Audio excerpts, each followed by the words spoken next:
Well, folks, it's another week, and that means it's time for another terrible episode of Ben After Dark.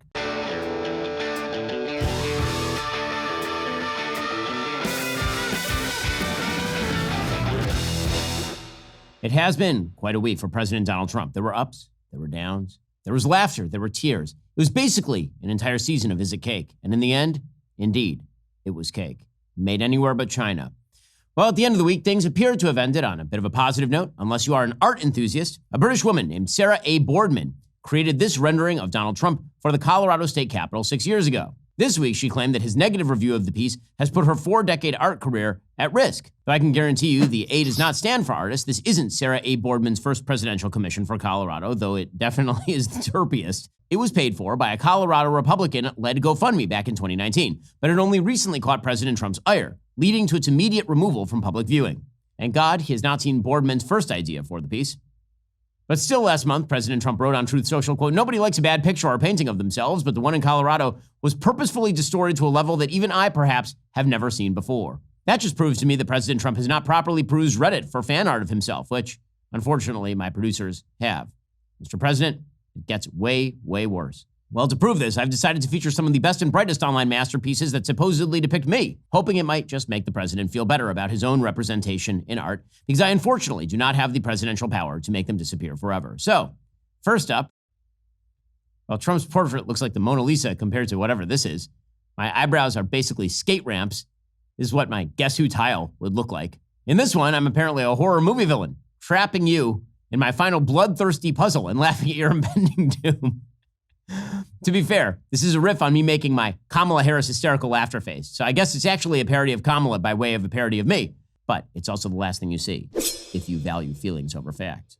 And here I am as Santa's first Jewish elf, but also with fetal alcohol syndrome. It's like if Spock observed the Sabbath, which he might have. Live long and prosper, Vulcan hand, is actually the Jewish priestly motion, this thing. I'm not really joking about that. And finally, there's this one. Oh, good Lord. Horrifying submission there from the Catboy crew, who do have a strange crossover with the online Nazis. Anyway, you can see why I can't fully endorse Donald Trump's anger about his piece. In my opinion, he can hang it in the Louvre. Hang Kitty Ben in the loo. The institution of art may have taken a hit this past week, but science has never looked better. A company called Colossal Biosciences, which I have to assume was just named by Michael Crichton, announced the birth of 3 genetically engineered dire wolf pups created with the help of ancient DNA obtained from fossilized remains. A DNA strand like me is a blueprint for building a living thing. Well, this might be a bad idea. Now, keep in mind that dire wolves have been extinct for roughly 13,000 years, which is around the time of the last ice age, or what is commonly known as Mitch McConnell's high school years. Because he's old, guys.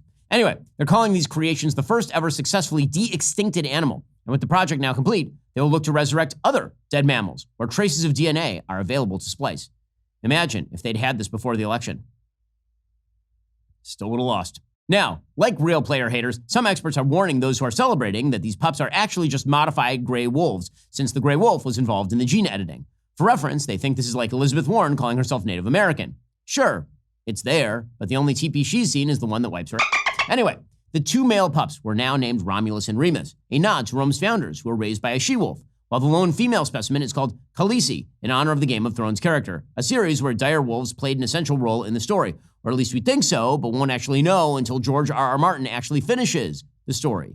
I cannot believe we got actual de-extincted dire wolves before Winds of Winter. Speaking of George R.R. Martin and the things he's doing instead of writing, the author was flown out to Colossal earlier this year to meet the engineered wolves, even before the public announcement of their birth. He posted this pic on Instagram Tuesday to detail an experience he called stirring. You know what, George?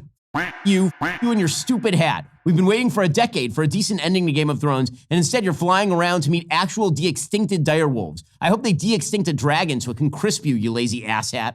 Anyway, the race is on to see what's next for these scientists looking to bring back long-forgotten animals, or as RFK Jr. sometimes calls them, appetizers.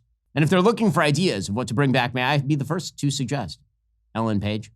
We'll get to more of whatever this is in a moment. First, have you checked your home title lately? Most homeowners never do, but with the growing number of digital scams targeting property owners, it's actually more important than ever. With modern technology, criminals have found an alarming way to steal your home equity. They simply forge your signature on a document, they add a fake notary stamp, they pay a small county fee, and just like that, your home title gets transferred without your knowledge. Once they control your title, they can take out loans against your equity or even sell your property entirely. The worst part? You might not discover anything is wrong until you receive an unexpected collection notice or foreclosure letter. That's why so many people, including our senior video editor Adam, trust Home Title Lock. Do not wait until it's too late. Take a moment right now to verify your home title status and protect what's likely your biggest investment. Use promo code Shapiro at HometitleLock.com. Make sure your title is still in your name. You'll also get a free title history report plus a free 14-day trial of their $1 million triple lock protection. That's 24/7 monitoring of your title, urgent alerts to any changes, and if fraud should happen, they'll spend up to $1 million to fix it. Go to HometitleLock.com right now. Use promo code Shapiro. That's HometitleLock.com. Promo code Shapiro. Also, imagine a scenario where you or your loved ones face a threat. Your first instinct might be to resort to lethal force. Totally understandable, but it's crucial to consider a safer, less lethal alternative first to avoid the legal complications associated with firearms these days. Introducing Byrna. Byrna's less lethal pistol launcher is equipped with tear gas and kinetic ammo designed to incapacitate an attacker for up to 40 minutes, providing a critical window for you to escape or get help while minimizing the risk of permanent harm. Here's a real-life account from a Byrna customer named Adam. He was heading to his night shift. He encountered a road-raging driver who swerved dangerously, stopped abruptly, and aggressively approached him. Remaining calm, Adam dialed 911 and armed himself with his Byrna launcher. He aimed the laser at the aggressor's chest. That immediately de-escalated the situation. The driver returned to his vehicle and awaited the police. The officers confirmed that Adam's non-lethal response was perfectly judged. That night, Byrna didn't just prevent a potential tragedy, it saved 2 lives without causing physical harm.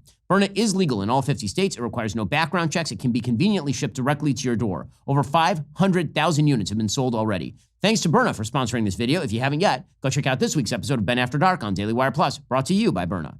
Meanwhile, it's been almost 2 years since the world had to pretend to love a 2-hour woke manifesto disguised as a Barbie movie. We are all still dumber for it. Greta Gerwig and Margot Robbie rode and manipulated the wave of girl bosses, she-ros, and men feeling ashamed for being more fun to watch at sports and turned it into a box office of over $1 billion. And in turn, Hollywood responded the only way it knows how, by doing the same thing over and over again. So, for example, they gave Greta Gerwig the mission of absolutely bastardizing C.S. Lewis by casting Meryl Streep as the voice of Aslan, who is, Lion Jesus. Anyway, Hollywood is now on a mission to destroy every source of nostalgia that exists, from Barney to Hershey chocolate to a movie about the stupid Magic 8-Ball. Outlook, not so good. But if you thought those movies and Hollywood's never-ending dependence on existing IP were bad, wait till you hear about Mattel's newest announcement. This past week, the toy company revealed an addition to their line of Ken dolls, inexplicably made in the likeness of basketball superstar and man baby who has allowed Stephen A. Smith to live in his brain rent-free. LeBron James, LeBron James, LeBron James, LeBron James. That's right. LeBron James will be the first professional male athlete to be honored with his own Ken doll, even being named the brand's newest Ken-ambassador. What? That doesn't even work. At least he found something more embarrassing for his legacy than the decision. LeBron, what's your decision? In this fall, man, this is very tough. In this fall, I'm going to take my talents to South Beach and join the Miami Heat. That was the conclusion you woke up with this morning. That was the conclusion I woke up with this morning. Wow. That was some good stuff back in the old days. The 4-time MVP will be dressed in one of his signature goofy-looking pregame outfits. Oh boy, look at those pants. Weirdly, this doll is just 1 inch taller than a standard Ken doll, which would make Ken 6'8", the same height as former NBA three-point specialist Kyle Korver, who ironically does look just like Ken. But even if you accepted all this confusion as normal, it still begs the question, who is going to buy this $75 doll? That's right, it costs $75. It's too athletic for young Barbie enthusiasts and too feminine for male NBA fanatics, so that leaves men who almost certainly are forcing their dolls to have sex with them. The LeBron doll does not even come with a basketball. The least they can do is include a little brawny figure grabbing onto his coattails for dear life. Is it possible we can tear off just this LeBron doll? Can we do that? At that point, maybe the recession becomes worth it. I will admit, even the lifeless doll has more personality than LeBron's acting in Space Jam. I need you focusing more instead of playing with these toys. Darius, chill out. You know I got full court vision. How does he do that? This stupidity is all in the name of Ken's 65th anniversary as a character, a milestone that deserves Medicare, not the inclusion of a prima donna flop artist forcing himself into the party. Seriously, where is Sid from Toy Story when you need him? Where are your rebel friends now? Yeah. Well, folks, this has been yet another week and another episode of Ben After Dark. I know, it happened to me too. We'll see you here next week.